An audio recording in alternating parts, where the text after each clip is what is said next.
잘 되게 해주세요. 어쩌면 내 남편, 내 아내가 건강이 좋지 않아요. 우리의 사업이 잘 되게 해주세요. 그래서 우리는 우리의 목적에 따라 우리의 기도를 설정해 놓고 우리의 목적에 따라 하나님 앞에 나아가는 모습도 설정해 놓고 나가고 있다 이 말이죠. 근데 예수님께서 우리에게 기도의 본을 보여주시는 게 바로 예수님의 기도의 내용들을 보면은 하나님의 뜻이 무엇인지, 아버지의 뜻이 무엇인지 거기에다 먼저 초점을 맞추고 그 뜻을 따르기 위해서, 그 뜻에 복종하기 위하여 엎드리는 거죠. 할만하시거든. 아버지의 우중이 무엇인지 내가 그대로 하기를 원합니다. 하나님 너무 힘겨워요.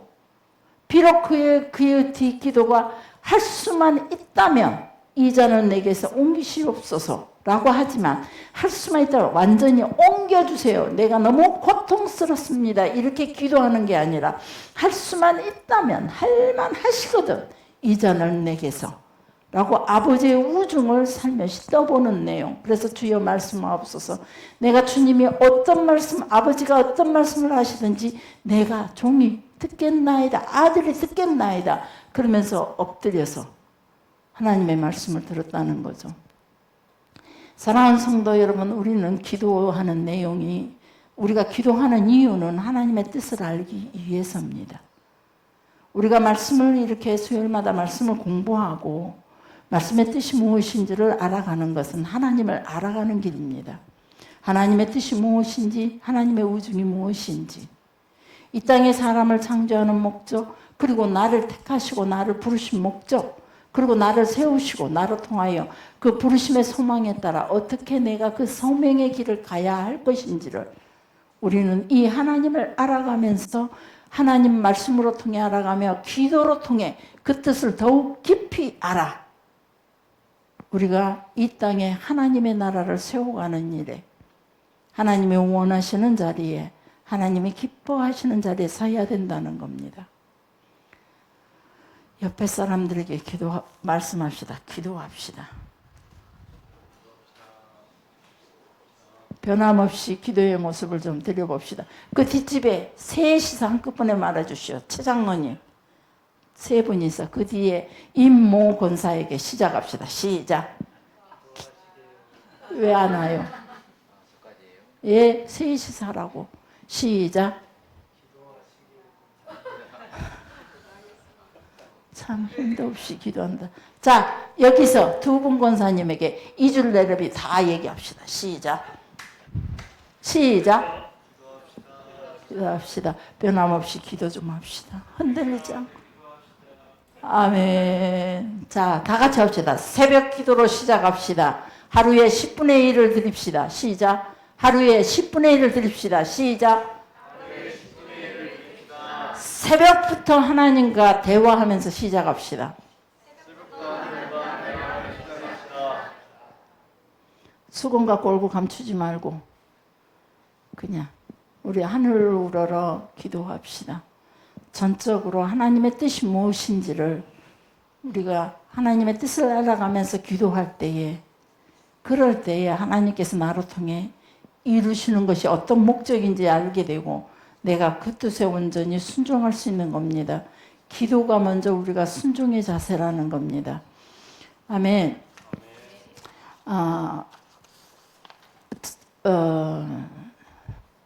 제가 좀 무거운 숙제를 받았습니다. 어떤 한 가정에 만나러 온다는데 어떤 한 분이 저를 만나고 간 뒤에 완전한 변화가 있었대요. 근데 분명한 것은 그분은 제가 변화를 시킨 거 아니거든요. 하나님께서 변화를 시키시는 와중에 저와 만나게 하셨고 거기서 저와 함께 교제했을 뿐이에요. 하나님의 말씀으로 교제했을 뿐인데, 그리고 저는 이제 뒤에서 기도로 돕는 일 뿐이었고, 하나님이 전적으로 역사하시면서 그분을 이끌어 가셨는데, 이분들이 가만히 보니까 이분이 저를 만나고 나서 너무 많이 확실하게 변화된 삶을 살았다고 하면서 온 가족이 변화되기를 원하는 그 삶 잔뜩 기대감을 갖고 만나기만 만나면 변할 거라는 기대감을 갖고 저를 찾아오시는데 좀 가분한 것들을 들고 오신대요. 제가 가슴이 철렁했어요. 여러분 두려워요. 그래서 제가 오늘 이런 기도를 했습니다. 하나님, 분명히 저는 그분들을 환영합니다. 너무 기쁩니다. 그분들과 교제할 수 있어서 너무 감사하고 그분들을 만나서 하나님의 사람들을 만나서 너무 감사한데 그분들이 요구하는 그 내용은 저는 아무것도 할 수 있는 게 없습니다. 그러나 지금도 여전히 저는 그분들을 만나길 원하고 그분들을 기쁘게 환영합니다. 그러나 그분들이 원하는 열매를 주지 않을 때 내가 그분들이 원하는 잔을 주지 못할 때 하나님 그분들의 실망이 없기를 원합니다. 이렇게 기도했습니다. 기도해 주시기 바랍니다. 제가 이름을 놓고 기도하다가 이름까지도 오늘은 다 까먹었어요. 머리가 띵해가지고 너무 무서워서 두렵고 무서워요. 실망이 될 수밖에 없는 그런 상황에 어떻게 할까 지금 머리가 복잡합니다. 그래서 여러분들의 기도로 우리 최 변호사님 태주가 음식을 드디어 입으로 넣습니다. 코로 음식을 먹다가 이번 월요일부터 음식을 입으로 넣기 시작하면서 이제 독일을 갔다 오시고 가셔서 이제 병원과 또 타입도 하시고 음식을 넣는데 독일 음식으로 먹을 것인가 한국 음식으로 먹을 건가 기도하면서 갔는데 하나님께서 너무나 신비롭게도 한국의 교민을 만나게 하셨고 그 교민은 오로지 자기 집에서 한식만 먹는데요. 독일식을 못 먹는데요, 지금도.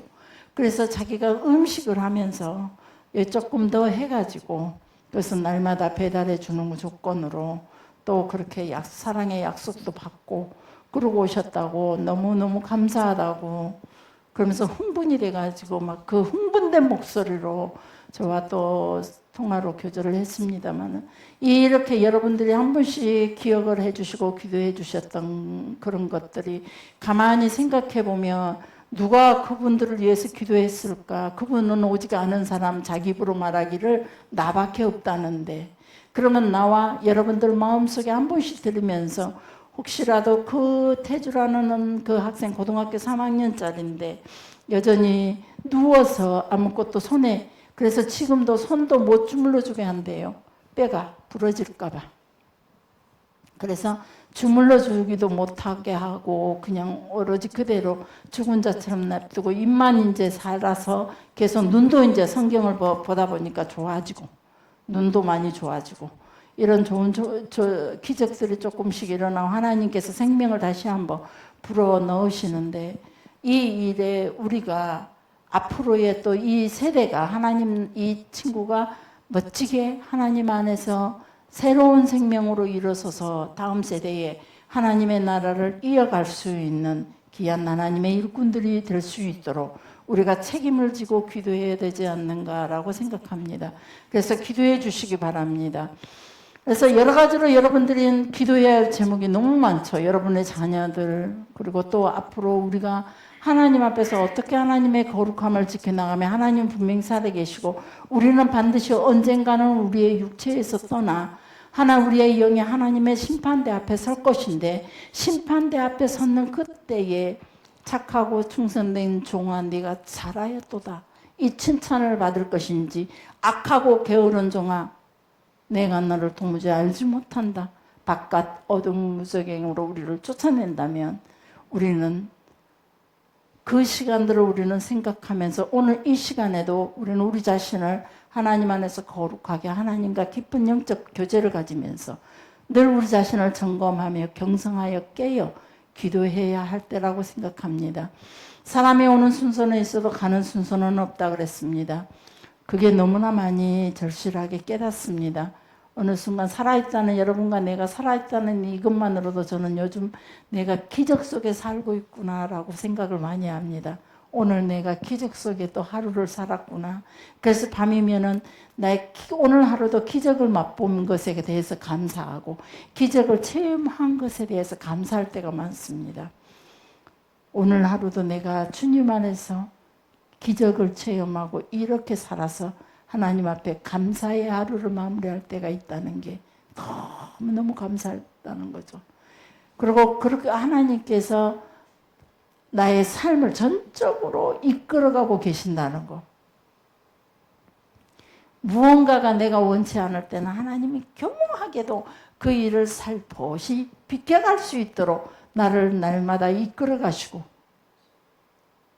내게 그 너무 내가 고통스럽다 할지라도 주여 내가 감당할 수 있나이다 할 때는 내 앞에 그 어려운 문제를 내 앞에 가져다 놓지만, 아버지 나는 도저히 감당할 수 없습니다. 오늘만큼은 내가 이 일에서 정말 피하고 싶습니다. 그러고 나면 어느 순간에 그 일이 살포시 제 옆에서 비껴져 있더라고요. 너무너무 저는 그런 게 신기해요. 이 땅에 살면서 어려움과 고난은 없을 수는 없습니다. 살아가는 삶 자체가 고난이요 시험이라는 겁니다. 태어나는 순간부터 시험입니다. 그 시험에 드냐 안 드냐? 여러분은 하루에 몇 분씩 시험에 들고 사십니까? 안 들었어요? 거짓말하지 마세요. 늘 시험 들어서 기도하러 갈까 말까 망설이다 포기하고, 사랑을 할까 말까 참아줄까 말까 망설이다가 됐다 싸워보고, 날마다 시험 속에 있지 않습니까? 그래서 우리는 오늘 하루도 시험 들지 않고, 날마다 우리의 삶 자체가 시험이기 때문에 그 시험에 들지 않고 하나님의 뜻을 이루고 사는 것이 말씀으로 통해 하나님의 뜻이 무엇인지를 더 깊이 하나님을 알아가고, 기도로 통해 하나님의 우중이 나를 향한 그 계획이 어떤 것인지 그 뜻에 복종해 나가는 것이 바로, 그래서 우리의 기도가 지금까지 해왔던 그 기도와 다르게 늘 이 일에, 이 고난 속에, 이 눈물 속에, 이 편안함 속에, 이 기쁨 속에, 이 근심 속에, 이 두려움 속에 주님의 뜻이 어디 있는지를 물어보고, 그 속에서 내가 그 뜻을 행하는 것이, 그것이 우리가 하나님의 사람으로 온전한 하나님의 뜻을 이뤄가는 삶이 아닐까라고 생각합니다.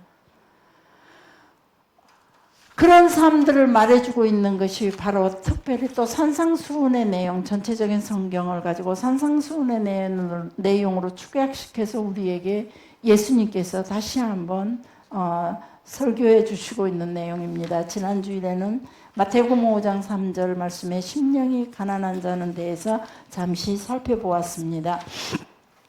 자, 사람은, 가난한 사람들은 늘 자존심으로 이겨가는 것 같아요. 할 줄 모르는, 그 말이 저는 제 고백이에요. 난 내가 할 줄 모를 때, 남들은 다 잘하는데 나만 할 줄 모를 때 제 자존심 때문에 할 줄 아는 척할 때가 너무 많거든요. 그리고 기어이 배워버려요. 내가 그걸 하지 못해서 자존심이 상할 때, 내가 감당하지 못해서, 다른 사람은 다 감당하는 것 같은데, 아니 다른 사람들이 감당 못해도 나의 이름, 사모라는 이름, 김복심이라는 하나님의 부르신 그 부르심의 인생의, 김복심이라는 인생의 그 부르심에 내가 이것을 감당 못한다라고 생각할 때는 내 자존심이 너무 상하거든요. 그래서 기어이 배워버려요. 내 가난했던 모습을 내 부요로 채우기, 하나님의 부요로 채우기를 원했고, 내 연약했던 그 모습을 가지고 하나님의 풍성함으로, 하나님의 강함으로 채우기를 노력했고, 나는 미련했던 내 자신을 가지고 하나님의 지혜로 살아가기를 무지기도 기도하면서 주어지는 모든 문제 속에서 당당하게 맞서서 그 속에서 지혜를 찾기 위해서 발버둥을 치고 살아왔습니다. 사랑하는 성도 여러분, 우리는 무엇든지 우리의 삶에 내가 포기하는 것은 하나님의 사람이 아닙니다. 어렵다고 해서 그 사람과의 관계를 포기해버리고, 너무 힘들다고 해서 나에게 주어진 모든 짐들을 벗어버리고 돌아서 버리고, 내가 너무 고통스럽다고 해서 주어지는 환경 속에서 모든 걸 다 벗어버려 주저앉아버리는 그런 삶은 하나님의 사람으로서의 모습이 아니라는 겁니다. 어렵다 할지라도 감당기 어려운 짐이라 할지라도 내 앞에 넘지 못할 강이 있고 건너지 못할 강이 있고 넘지 못할 산이 있다 할지라도 주께서 내게 능력 주시는 자 안에서 내가 모든 일을 할 수 있다.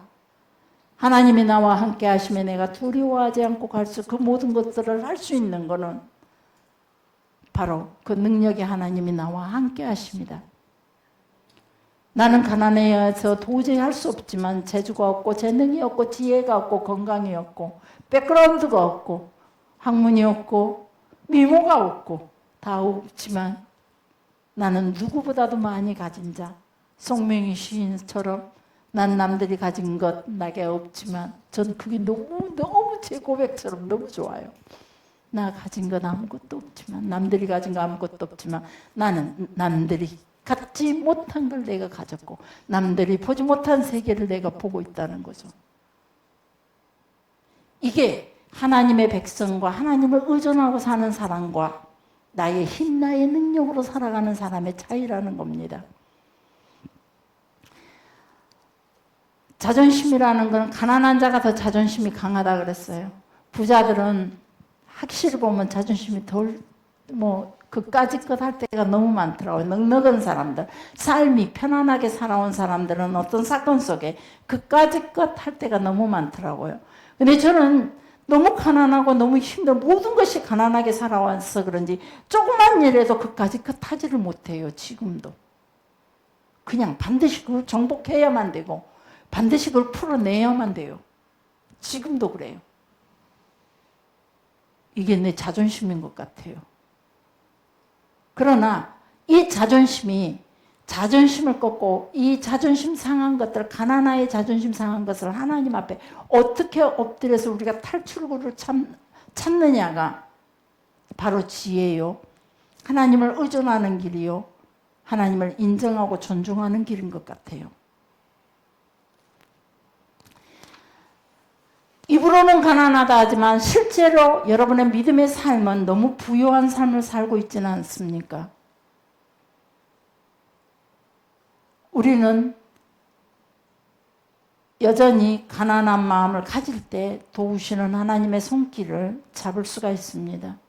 예수님의 활동 영역을 가만히 돌아보면 마태복음부터 요한복음까지 예수님이 살아계실 때 모든 활동 영역을 돌아보면 가난한 자들과 함께 했습니다.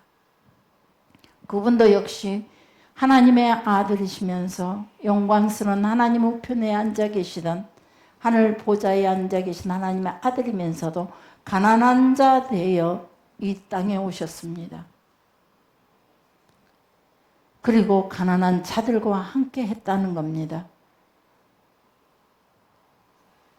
그래서 우리가 하나님의 백성으로서 우리가 서야 할 자리는 가난의 자리입니다. 여러분, 옆에 사람들이 가난해 보이십니까?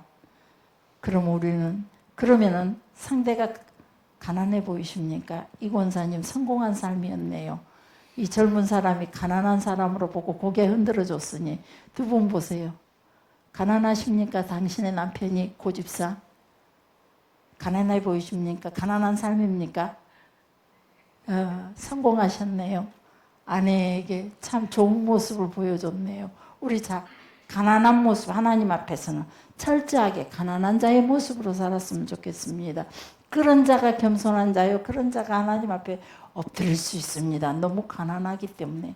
지금 너무 부유한 시대라 과거처럼 우리 그냥 논에서 밭에서 그 육체에 강한 노역을 하면서도 새벽 예배를 죽기 살기로 다녔던 시대가 언제냐. 가난한 우리 조상들의 모습이었습니다. 지금은 너무 부유합니다. 그러다 보니 하나님 앞에 온전히 와서 엎드리고 있는 사람들이 별로 없다는 겁니다. 최 장로님 무지개 가난하십니다. 그래서 참 가난했기에 하나님을 더 많이 의존한다는 거죠. 자, 오늘부터 가지고 있는 살림 싹 줘버리세요. 이왕 줄 거 딴 데 주지 말고 저한테 들어주세요. 그래서 여러분은 가난한 자 되어 하나님 나라 가시고, 저도 역시 받지만은 가난한 자처럼 여전히 하나님 앞에 서 있을 겁니다. 자, 우리 가난하게 살아갑시다. 아멘. 그 다음 5장 4절에 보면 마태복음 5장 4절 한번 보시기 바랍니다. 같이 마태복음 5장 4절 시작. 아멘. 자, 여기 애통하는 자 호이텐툰테스라는 단어입니다. 헬라어로 호이텐툰테스. 이 단어가 무슨 말이냐면은 애통을 하되 무엇에 대해서 애통하냐 이 말이죠. 이거는 호이텐투테스라는 말은 죄에 대한 영역에서 애통하는 자를 의미한답니다. 애통하는 자다. 그러니까 우리가 무조건 막 달라고 떼쓰고 우는 자가 아닌 죄에 대해서 하나님과 관계에 대한 하나님과 관계 속에서 말하는 거죠. 역시 가난한 마음도 하나님께 대한 영역입니다. 근데 이 죄에 대해 애통하는 자도 하나님께 대한 영역이요 죄에 대한 영역이라는 겁니다. 애통하는 자는 위로를 받을 것이요 위로받을 것이요 파라칼레오라는 단어를 쓰고 있는데 파라는 곁으로 이 뜻입니다. 곁으로 파라 내 곁으로 와. 그럴 때 고집사 파라 그러면 내 곁으로. 자, 저기 제주도 방언은 뭐냐? 적꽃트리로 그러잖아요. 제주도 방언이 적굿으로 오시오 그 말이잖아요. 발 옆으로 오라고. 몰라요? 아, 내가 최고 똑똑하네요. 그죠? 네, 발끝으로 오라고. 그래서 적굿 얘가 잘 안 들어가 욕 같아 하니까 제가 그런 걸 잘 안 쓰다 보니까. 어찌됐건 이 애통하는 자 파라 그러면은 곁으로 와라. 그리고 칼레오라는 뜻이 부르다. 곁으로 오라고 부르는 거. 그래서 애통하는 자 이게 두 개가 합성되면서 곁으로 부른다. 그리고 위로라는 애통하는 자는 위로를 받을 것이요. 이 말이 파라칼레오 위로라는 게 파라칼레오 가까이 와서 위로를 내가 해주면 내 옆으로 와라 이 뜻이라는 거죠. 자, 고대 히브리인들에게 장례식 할 때 장례법이 있습니다. 고가는 기간이 있습니다. 우리나라도 과거에는 곡을 했죠. 사람을 사가지고 곡을 했어요. 그 곡이 아이고 이제 가면 언제 오나 아이고 그랬어요. 옛날에 우리 아들 남우석 목사가 초등학교 2학년 때 전화 와서 그의 장모가 지금은 장모가 됐죠. 그때 당시 우리 교회 집사님이었어요. 사모님 제발 호성이 좀 말려주세요 그래요. 그래서 왜요? 그랬더니 호성이가 우리 지금 장모님 앞집에가 초상이 났는데 어제도 초상 났고 오늘도 초상 났고 내일은 이제 장례식 가잖아요. 3일 만에. 그러니까 어제도 지나가면서 그러고 오늘도 지나가면서 그러고 이제 내일까지 그럴까 무섭다는 거예요. 지나가면서 아이고 이제 가면 언제 오나 아이고 그러고 간대요. 그래서 제발 사모님 호성이 좀 말려주세요. 그렇게 했던 사람이 지금 자기 장모가 됐어요. 이제 자기가 말기겠지요. 냅두고. 어찌됐건 우리는 그게 사람들이 죽었을 때 곡하는 내용. 아이고 이제 가면 언제 오나 이런 것들 사람을 불러다가 곡하는 사람을 돈을 주고 사기도 했어요. 근데 여기 이스라엘도 그랬대요. 이때 팔레스타인도 곡하는 사람 돈 많은 부잣집은 곡하는 사람을 부르기도 했대요. 그래서 근데 고대 히브리인들의 장례법에 대해서 곡하는 기간이 있는데 첫 번째 아니눕 기간이 있어요. 그는 사람이 죽는 순간 바위에 파놓은 무덤에 들어갈 때까지를 아니눕 기간이래요. 이게 오늘 사람이 죽으면 죽는 날 해가 지기 전에 날이 어둡기 전에 시신을 하늘이 보이지 않는 곳에다가 갖다 놓는데요. 시신은 오늘 아침에 죽었던지 점심에 죽었던지 사람이 죽게 되면 그 시신을 하늘이 보이지 않는 곳에 오늘 밤 해가 지기 전에. 그래서 예수님도 십자가에 못 박혀 돌아가실 때 해가 지기 전에 그 시신을, 그래서 그 옆에 양쪽에 달린 도둑들도 이 시신 죽었는지 살았는지 예수님이 이미 다 돌아가신 게 확인됐기 때문에 창에 찔려서 그냥 예언대로 창에 찔려서 돌아가셨지만 그 십자가의 사형을 당했던 사람들은 대부분 혹시 살아있으면 도망가지 못하도록 다리를 꺾어버렸대요. 그래서 양쪽 두광도는 다리를 꺾여서 죽였어요. 그래서 다리를 꺾어서 혹시 죽었다가 살아날까봐 도망 못 가도록 다리를 꺾어서 바로 해가 지기 전에 그 시신을 하늘이 보이지 않는 곳으로 감춘다는 거죠. 그것이 이제 보통 바위 무덤에다가 시체를 넣었어요. 가보면은 팔레스타인 쪽에 애굽이라든가 이스라엘 쪽 이런 쪽으로 가보면 시신들을 전부 다 산에 이 바위를 파가지고 그 바위 굴을 파서 그 속에 들어가면 안에가 강장같이 넓은 곳이 있어요. 강장같이 넓어서 그 안에가 또 여기 디귿자 형식으로 식탁이 또 한가운데가 이렇게 그 싱크대처럼 디귿자 싱크대처럼 놓여져 있어요. 그러니까 그 위에다가 시신을 놓아요. 그리고 그 위에서 시신이 다 썩고 뼈만 남았을 때까지 1년을 기다렸다가 그 시신을 다시 뼈만 골라서 다시 열조가 그 다윗이 그 열조와 함께 자니라라고 표현은 제가 그랬죠. 조상들의 묘지에 같이 들어간다고. 그래서 뼈들만 시신을 모아서 그 뼈들만 오래된 시신들과 함께 모아놓은 곳으로 같이 시신을 거기다가 매장시키죠. 그리고 개인적으로 유명한 왕들은 개인적인 부자들은 개인 뼈라 할지라도 개인적인 무덤에 이렇게 안에 들어가면 아마 무덤이 소개가 터널 같은 굴 속에가 들어가면 무덤이 여러 개 있어요. 이 소개가. 그래서 이렇게 그 무덤 속에다가 시신들을 전부 다 이렇게 미이라 시신으로 만들어서 그래서 우리나라 귀신은 이스라엘의 귀신은 미이라 귀신이죠. 그리고 중국 귀신은 광시 귀신이고 우리나라는 머리 푼 처녀 귀신, 소복 귀신. 예, 소복을 흰 옷을 입히고 보내기 때문에 그냥 그 귀신의 모습이 그렇게 다 죽었을 때의 그 모습들을 가지고 얘기하니까. 그래서 보통 바위 무덤에 시체를 넣고 하루 동안 유족은 그 죽은 자를 위해서 비통해하면서 최소 트바흐라고 하는데 이거 뭐냐, 손바닥 넓이만큼의 자기 옷을 찢어요. 이게 슬픔을 표시하는 거예요. 그래서 죽은 사람을 위해서 내가 너무 슬프고 비통해한다는 뜻이 이 내 손바닥 넓이만큼의 옷을 찢고 죽은 자를 위해서 애통해하며 기도하면서 슬픔을 안정시키는 시간이 바로 아니룻 기간이라는 겁니다. 그래서 이때는 그 누구에게도 위로를 받지 않는데요. 위로를 안 받아요. 그런데 그 다음 시바 기간이 있습니다. 시바라는 말은 히브리어로 7일이라는 숫자거든요. 이 7일 죽은 사람을 무덤에 넣고 7일 기간 동안 계속 이 사람들은 낮은 자리에 앉는 거죠. 우리나라도 옛날에 보면 상주들이 절대 싸울 일 있어도 싸우지를 않고 시장에 이게 하얀 핀만 꽂고 가면은 혹시 상주도 부르는 가격은 다 줬고 또 혹시나 또 비싸게 팔아도 상주도 그것 갖고는 싸우지 않고 계속 이렇게 참 옛날에는 그랬어요. 상주 옷을 입었다 하면 싸우지도 않고 서로 건드지 않았지만 요즘은 상주 옷 입고도 막 대다 싸우는 사람, 상주 옷을 입어도 함부로 말하는 사람, 막 이게 지금 시대는 그런 악한 시대가 됐지만 우리나라도 그런 때가 있었습니다.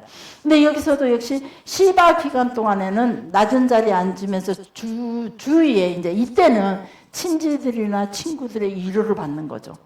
그러니까 안일록 기간에는 절대 위로도 받지 않고 그냥 오로지 죽은 자를 위해서 애통하는 시간을 갖지만 그 다음 7일 동안에는 이 기간은 공동체 사회 속에서 있는 그 모든 사람들에게 이제 공동체 일원으로 해야 하는 모든 일들이 면제되는 거예요. 그때는 지금 동네 울력이 있어도 안 가도 되고, 예, 안 가도 되고, 먹을 걸 위해서 일터에 가지 않아도 되고.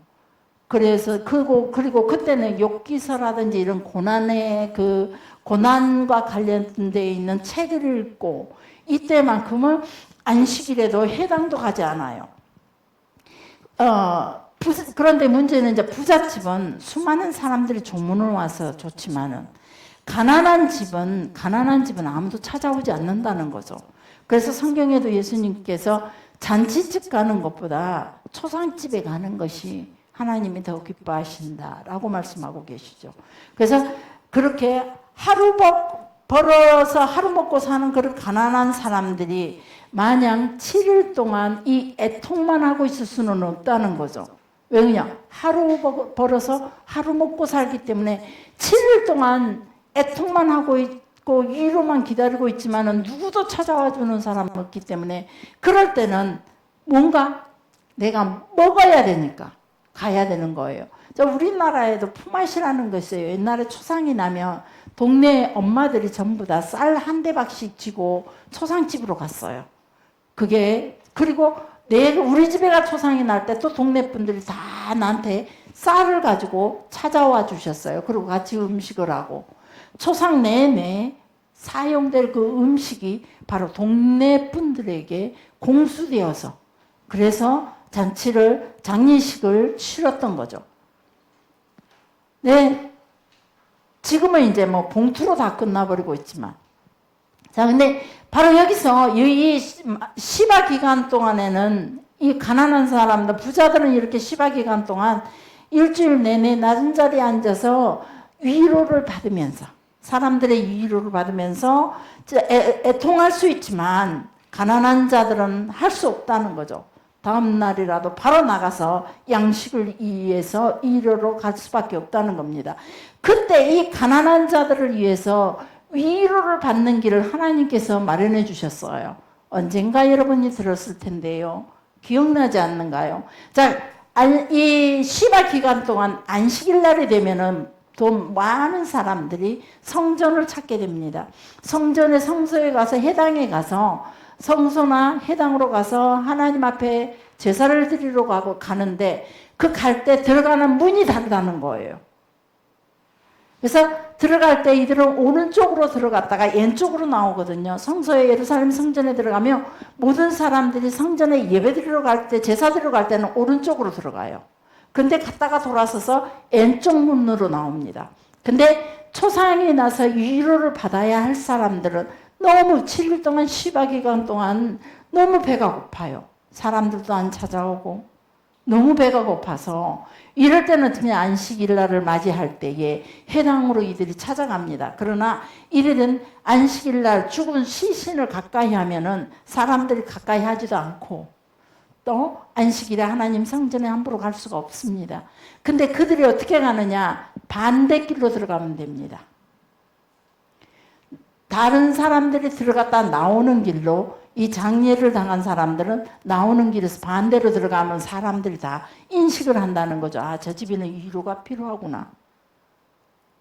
저 집에 초상이 났구나. 누군가가 죽어서 애통하는 기간이구나. 그들이 보고 본 사람들이 그들에게 반드시 위로해 줄 수밖에 없다는 거죠. 위로하도록 그런 시스템을 만들어 놨답니다.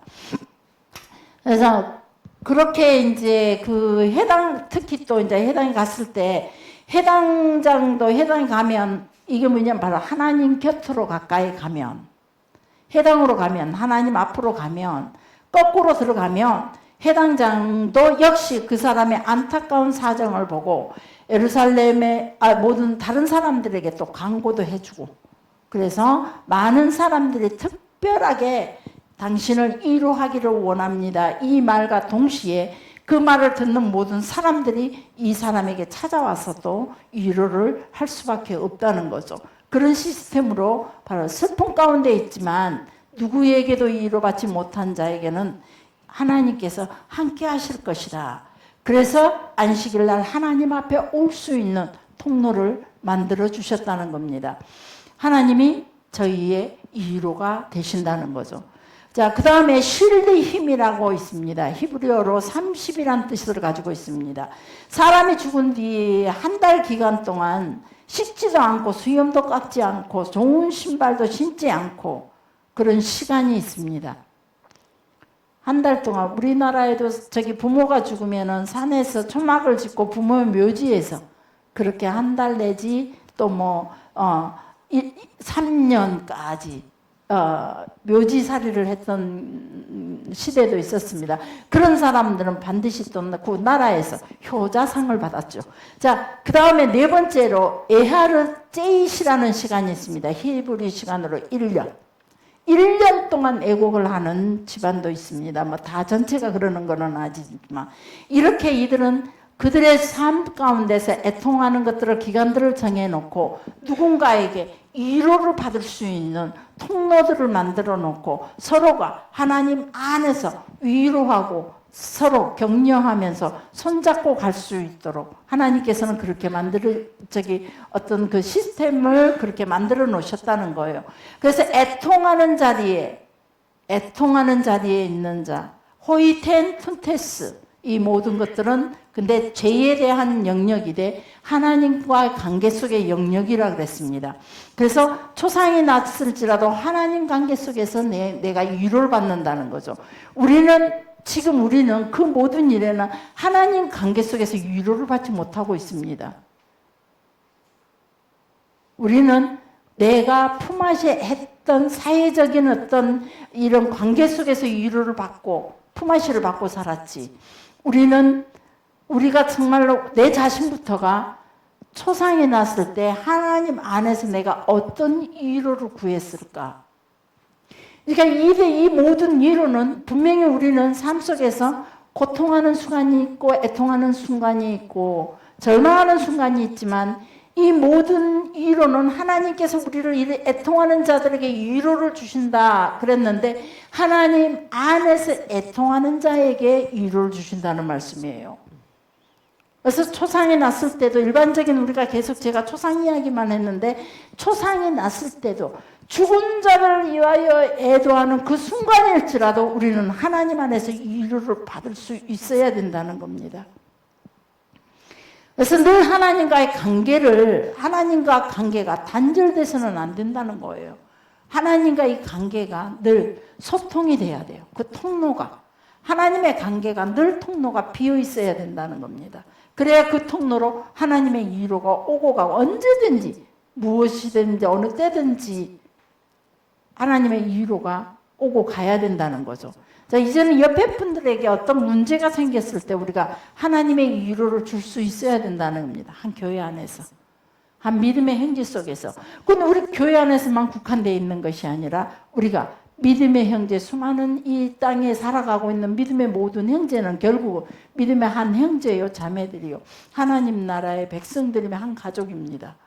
그들에게 우리가 언제든지 위로가 될 수 있어야 된다는 겁니다. 그러나 그 위로는 우리가 멀리 쪽 가는 것보다 우선 예루살렘부터 그리고 유다로 그리고 사마리아로 그리고 세계 열방으로 나가는 겁니다.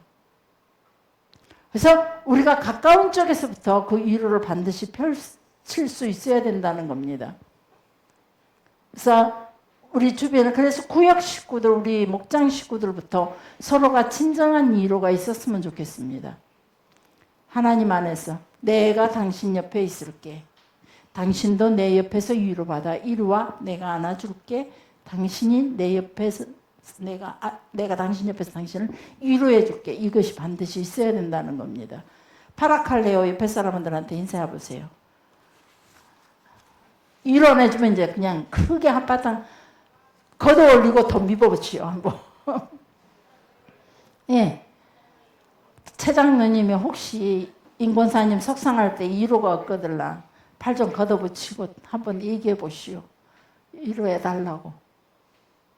우리가 그런 위로가 진정으로 통할 수 있어야 된다는 겁니다. 그런데 이제 우리가 누가 죽은 자입니까? 죄 때문에 죽은 자와 같다 그랬습니다. 우리는 죄로 인해서 하나님과 단절되면서 우리는 죽은 자와 같다 그랬습니다. 그래서 죽음에 관해서 제가 육체의 죽음에 관해서 지금까지 위로를 얘기했지만 이게 하나님과의 관계 속에 죄의 영역에 대한 위로이기 때문에 우리는 우리 자신이 우리 죄의 결과 때문에 우리 스스로 하나님 앞에 탄식할 수 있어야 됩니다. 미안해요. 죄송해요. 이거는 절대 탄식이 아닙니다. 회개라는 것은 반드시 탄식이 있어야 됩니다. 나 잘못했어요. 죄송해요. 저 이런 소리서 종종 들어요. 그 뭐냐? 절대 그거는 애통하는 자 아니에요. 그런 사람에게는 진정한 위로가 들어갈 수가 없다는 거예요. 그러잖아요. 내가 이고원서 뺨을 한 대 쳐놓고 미안해요. 알았어요. 잘못했어요. 그래봐요. 그 진정한 위로 아니에요. 무상도 분노만 일으켜요. 우리가 하나님 앞에 그러고 있지는 않는 건지 우리 죄에 관해서 우리는 진심으로 애통하는 자가 돼야 돼요. 죄로 인해서 죽은 자가 될 수밖에 없는 나 자신을 돌아보면서 내가 오늘 이 죄로 인하여 내가 오늘 행했던 이 행위로 인하여 내가 죽은 자같이 됐다면 깊이 그 문제를 깊이 슬퍼하면서 철저하게 애통하는 자리까지 낮은 자리까지 나아가야 된다는 거예요. 예수님은 그 사역을 위해서도 철저하게 엎드려서 오직 하나님의 그 선하심의 이끄심을 바라보며 엎드렸듯이 우리도 우리의 죄와 허물이 생각날 때 누군가에게 내가 실수하고 하나님 앞에 나의 허물이 있을 때 철저하게 눈물로써 회개할 수 있어야 돼요.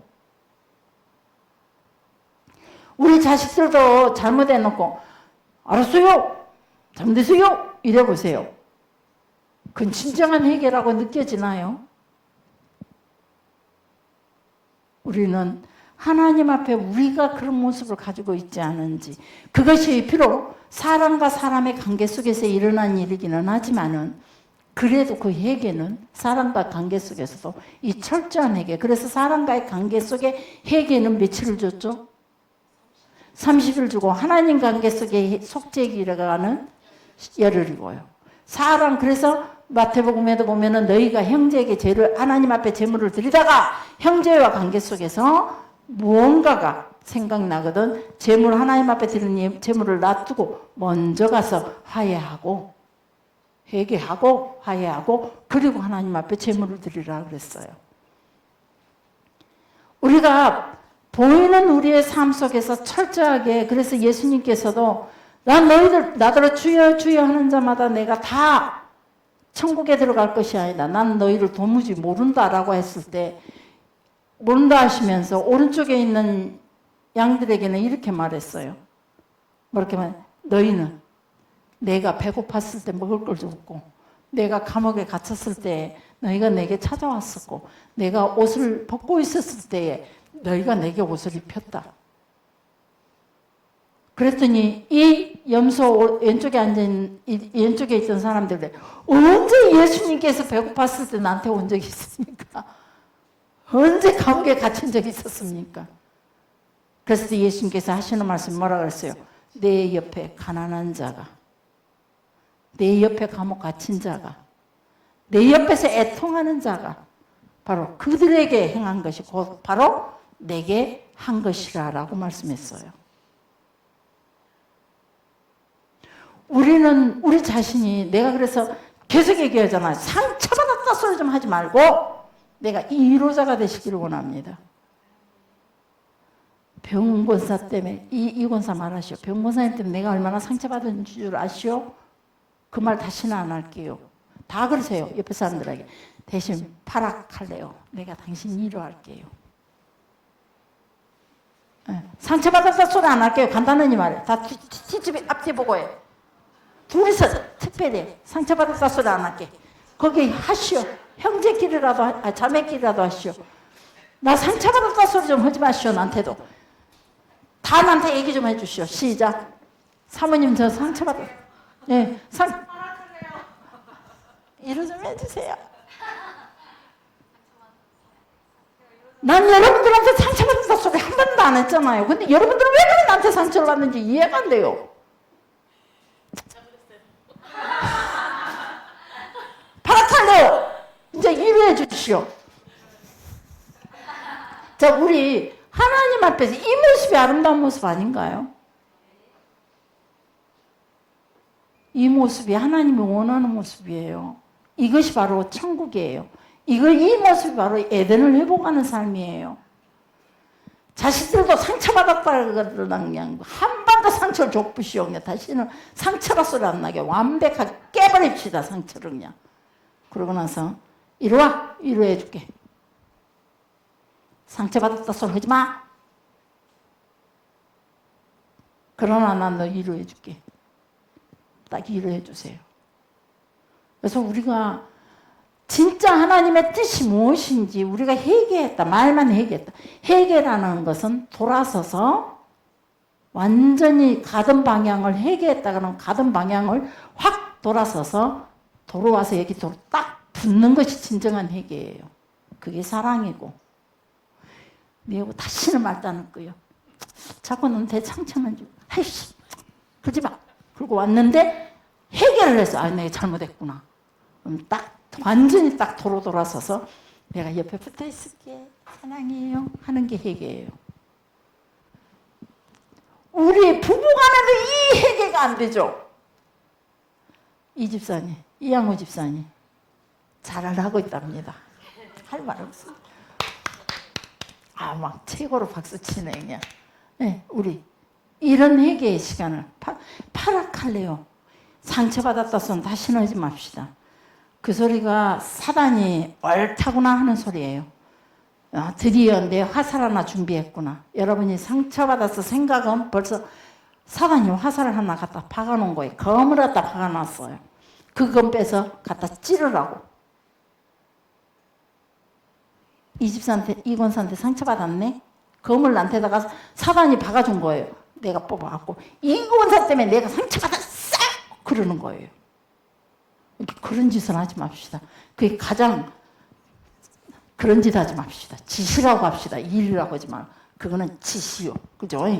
그런 짓 하지 맙시다.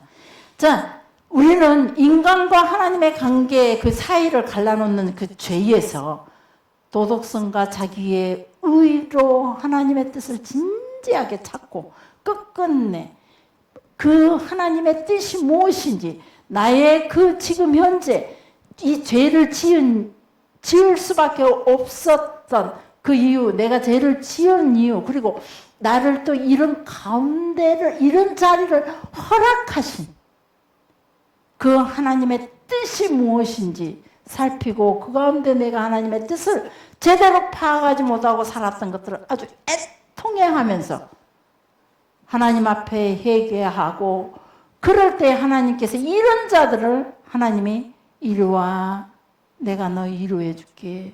그러면서 그들을 하나님 곁으로 부른다는 겁니다. 그래서 저는 속상할 때마다 하나님이 저를 부르셨어요. 바라칼레오 해주셨어요. 그래서 속상하고 힘이 들 때 저는 굶어가면서도 그냥 하나님 앞에 그냥 막 버텨버려요. 나에게 꼬였던 문제가 내가 도저히 이 꼬인 문제 내 힘으로 해결할 수 없어. 내 견딜 수 있을 때는 성전에 와서 기도하지만 그렇지 않을 때는 내 힘으로 할 수 없는 것, 내가 감히 손댈 수 없는 이 문제로 내가 속상할 때 예를 들자면 강장로님하고 누구야? 이 권사님하고 부부싸움 했는데 내가 아는 체 할 수 없잖아요. 그럴 때는 내가 손댈 수 없는 영역이에요. 그럴 때는 제가 집에서 금식을 해버려요. 저녁에 잠을 안 자요. 얼마나 하나님 앞에 엎드린지 몰라요.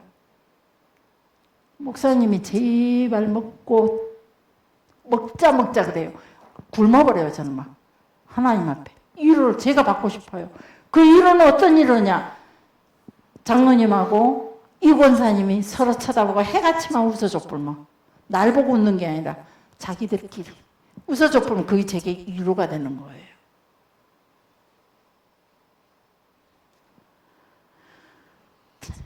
이런 사람에게 하나님께서 곁으로 불러주시더라고요. 나는 갈 수 없는데 하나님이 나를 불러주셔서 난 너무 속상해서 갈 수가 없었어요. 하나님 찾아오셨어요. 찾아오셔서 나를 다독거리고 안아주시면서 내가 너와 함께한다. 너의 그 고통의 마음 내가 알고 있다. 내가 너와 함께한다. 그럼 저를 위로해 주시는 거.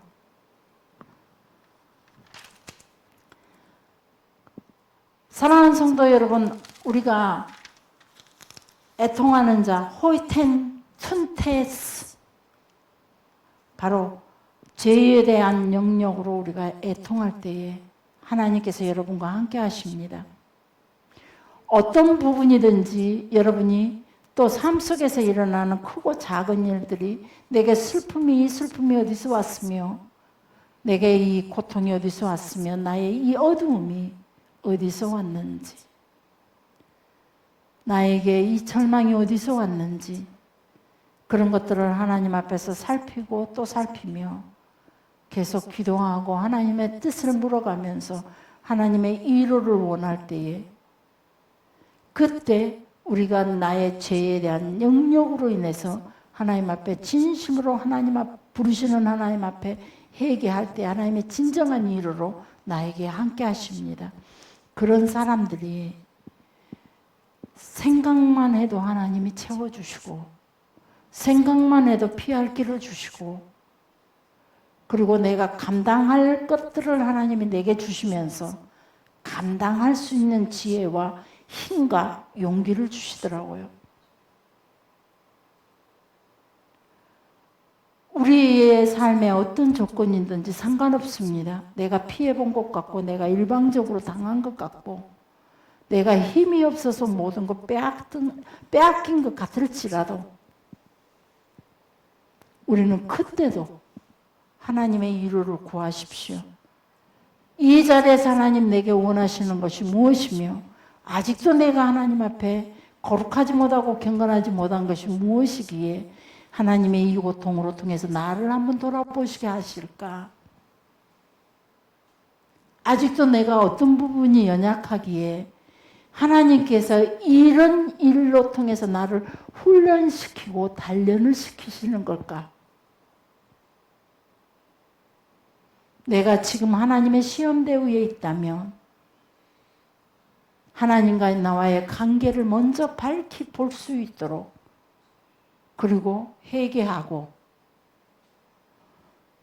주님 앞에 애통하는 마음으로 나의 연약함을 가지고, 감당 못하는 내 연약함을 가지고, 주어지는 이 환경이 견디지 못해서 도망가고자 했던 내 연약함을 가지고, 죄의 결과 때문에 그 모든 연약함이 왔기에 하나님 앞에 회개하고 애통하면은 하나님 반드시 여러분 곁으로 성령님을 보내셔서 여러분과 함께 하시며 여러분의 삶, 여러분의 무엇보다도 여러분을 가장 잘 아시면서, 여러분의 속에 계시면서 여러분을 가장 잘 아시고 하나님의 영이기 때문에 하나님의 그 모든 것들을 세상에 누구보다도 잘 아시는 성령님께서 하나님의 그 약속하신 비밀한 은혜를 내게 가르쳐 주시고, 나의 연약함을 자꾸 지혜와 하나님의 강함으로 채워서 그 약속하신 것들을 내가 성취하고 그 약속하신 것들을 붙잡고 승리할 때까지 하나님 곁에서 나를 이끌어 가신다는 겁니다.